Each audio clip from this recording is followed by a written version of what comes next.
Ils sont nombreux ceux qui ne comprennent pas la véritable nature de la repentance.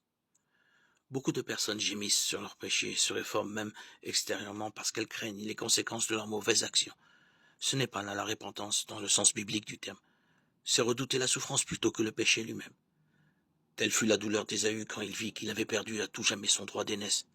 Balaam, terrifié par l'apparition sur chemin d'un ange armé d'une épée nue, confessa son péché dans la crainte de perdre la vie.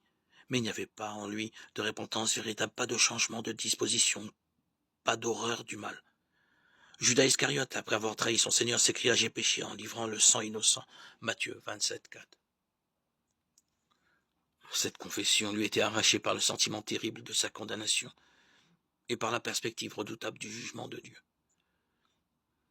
Les conséquences de son crime le remplissaient de terreur, mais il n'éprouvait aucun remords déchirant et sincère d'avoir trahi le Fils de Dieu et renié le Saint d'Israël. Pharaon, au moment où les jugements de Dieu s'appesantissaient sur lui, reconnaissait son péché, mais ce n'était que pour échapper au châtiment, car dès que les plaies s'éloignaient, il recommençait à braver le ciel. Tout cela déplorait les conséquences de leur péché, mais ils ne s'affligeaient pas sur ces péchés eux-mêmes.